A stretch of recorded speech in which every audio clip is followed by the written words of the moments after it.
a bit over a month into the hardcore wipe, and BSG already started reverting their hardcore wipe changes, which raises the question of why. What happened? Why did this hardcore wipe burn out so quickly?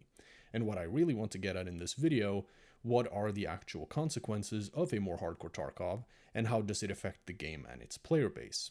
Because the idea itself isn't terrible. A hardcore wipe, which a lot of people were excited about the idea of, myself included, could have been an interesting one-off experience as something outside of normal Tarkov, kind of like the zombie event we got last year.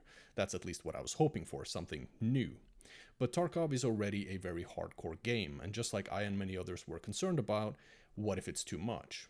They also didn't manage to make Tarkov hardcore in a different way than it already is, because instead of introducing something original, like new systems or creative restrictions, they just took the dials of every existing system that is making the game time consuming and difficult and turned it to 11, and then called it hardcore as if it was something new. Now let's talk about the consequences of this hardcore rebalancing of Tarkov, because this wipe, I think, shows us, as a little bit of a case study, what happens when you push Tarkov further into hardcore territory. And the reason I put hardcore in quotation marks here is that I think BSG is confusing the word tedious for hardcore a lot of the time, as their version of hardcore did nothing to most other systems of the game, like gunplay, health or healing, etc., but seemed to focus almost entirely around the progression systems, and making the progression slower, more punishing, and you guessed it, tedious. Now, the first consequence I started noticing pretty early into the wipe was actually not the progression though, we'll get to more on that later. It was instead the cheating. Now, cheating is Tarkov's undisputedly biggest problem, and the more punishing a game is, the more you are going to tempt people to cheat at it. BSG are, with the direction they are taking the game in, and the vision they have for the game, making more people cheat, just inherently. Now, I don't think the devs are wanting that result for their game, and this is one of the reasons why I've not been a fan of Tarkov's overall vision, because with that vision being pursued, cheating is an inevitable and unfortunate side effect. Cheating has always been a thing in Tarkov, to the big frustration of players, even though people tend to overestimate the actual amount of cheaters because they're just bad. But having played the game for 10 years, the way people cheat at Tarkov is different. Cheating used to be more overt, but cheating has also changed and evolved along with Tarkov. Tarkov has all these mechanics and systems that are difficult to learn and master, like gunplay, movement, etc., meaning cheating is attractive for bypassing having to get good mechanically, and people have always cheated for that reason in Tarkov. But more importantly, Tarkov has this very heavy central focus on progression. And all of that progression is dependent on whether you live or die, and whether you can kill other players to stay alive and get out with your loot and quest items. And this is why some cheaters are subtle. They wall hack to avoid other players, or to get the drop on them if they can't avoid them. They don't run around the map clearing the server with an aimbot, they instead use it when cornered. They will have cheats where if you get targeted by another player, it will instantly flick to them and kill them, as they don't ideally want to get caught cheating, but are willing to risk it to ease their progression in the game. And these kinds of cheaters have also always existed in Tarkov, but there is a shift towards more people cheating in this fashion, and not just flying spin bots, even though they still exist as well, because players are now incentivized to cheat in defense of their time and progression to a much bigger degree than they used to be. And this slowed progression is not just affecting how people cheat, it's also making cheating seem more appealing, and is making it feel more worth to take the risk. It's lowering the bar for someone to say, fuck it, I'm tired of taking 5 raids to complete a single quest. Tarkov's second biggest problem, right after cheating, is how utterly unavailable it is for new players. Players try it, plenty of people try Tarkov, but very few keep playing it. And if they do, most of them will be perpetually early wipe players, like Tarkov's little Peter Pans, who play for a few weeks to a month, then quit and wait for the next wipe just to do the same. Since the game's initial hype wave back in 2019-2020, the game's player base seems to have remained mostly the same. Tarkov has struggled to consistently convert neither the new players nor the flavor of the month players into consistent players and fans. As a result, the level of the players that do stick with the game is way higher than just average. The average Tarkov player has thousands of hours. As a, dare I say, decent Tarkov player, every wipe the last 2 to 3 years, almost every player I get killed by, past the first month or so of wipe, have thousands of hours. And I'm not counting the small amount of new players that come in and play for 2 weeks and then quit, or the early wipe Peter Pans. I'm talking about the players actually making up the player base throughout and into the late wipe, which is the game's actual player base as far as I'm concerned. Meaning Tarkov devolves into a bunch of several thousand hour plus players and cheaters, making the game even more unavailable for new and casual players, something the Tarkov hardcore wipe has now exaggerated even further. But the point I'm making isn't really about the hardcore wipe itself here, it's this overarching mentality that BSG seems to have of making the game more hardcore overall, and that this mentality will cause these problems outside of the hardcore wipe as well, like in the full 1.0 release of the game later this year. So Tarkov already struggles to integrate new players, thanks to the amount of experienced players and cheaters.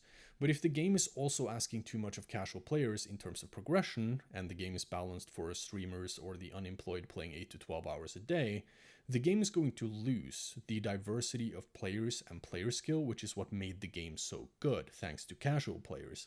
Because for the sweats and the streamers, it's a negligible change, and the cheaters obviously don't care, so the casuals are left paying the bill. The increase of traders' commerce to unlock levels is a great example of such a hostile element to casual players, as it's already the real bottleneck for leveling traders in regular non-hardcore Tarkov for most players.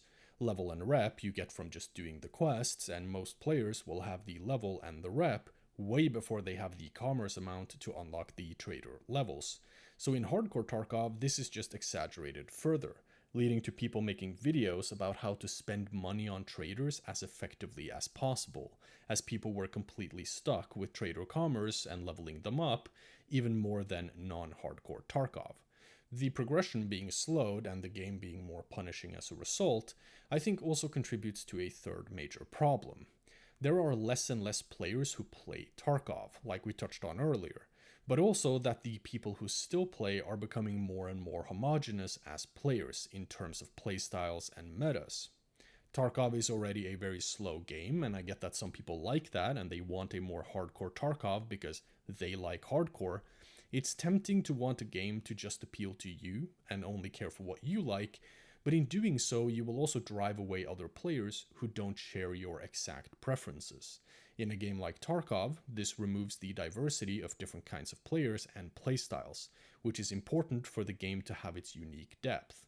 I play the game aggressively, although nowhere near as much as I used to, and I enjoy playing it that way.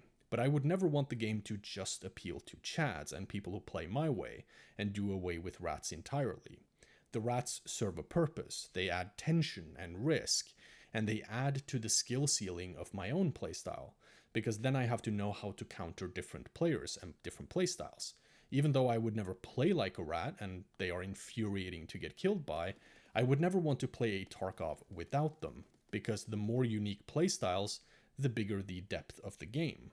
You might not like there being sweats in the game, but they also add to the risk, the tension.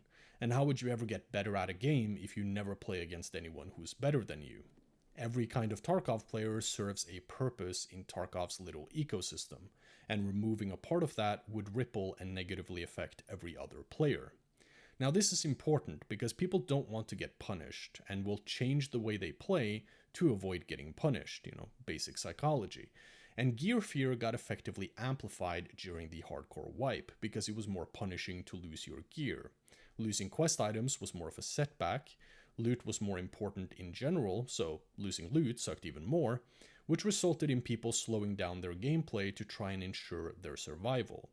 And when you force people to play slow and careful and spend 35 minutes to extract from a raid, plus 15 minutes loading and in the stash beforehand, just to extract with 20 slots of mediocre loot, that does not feel rewarding, because loot, which is supposed to be the big incentivizer in Tarkov, is pretty fucking lackluster at the moment, let's be honest. They keep baiting back players with buffed loot, but the whole system needs a change, but I digress.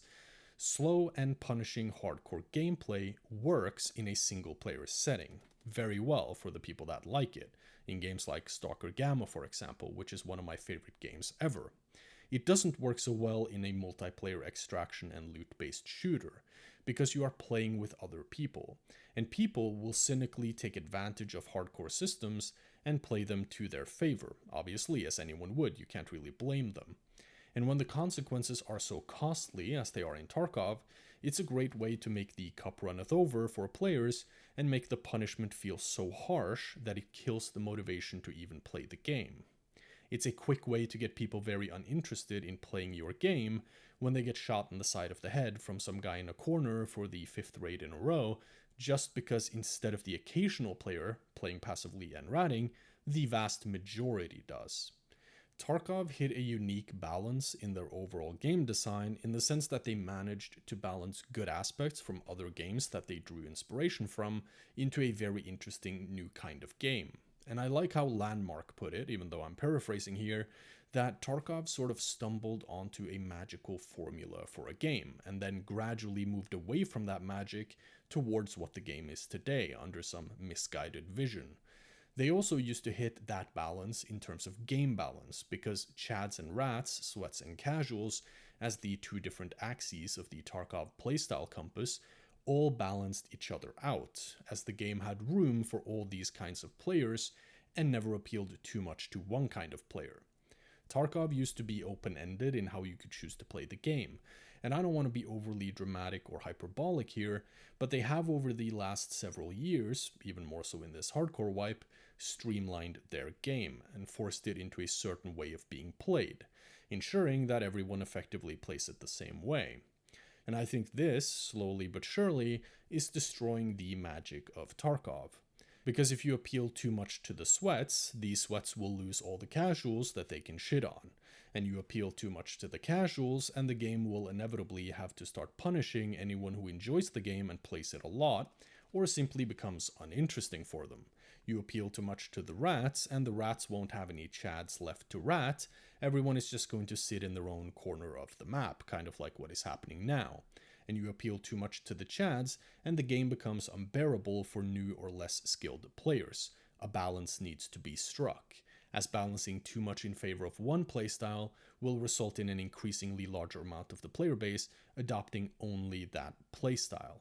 I respect that BSG is experimenting and testing the limits of both their game and their player base, but I think it's been fairly obvious that we reached the hardcore breaking point years ago, and further changes in this direction is not going to serve the game or its player base well in the long run. Because the truth is, no matter how much you personally like hardcore mechanics, if Tarkov only appeals to one kind of player, it will eventually appeal to no one. Thanks for watching.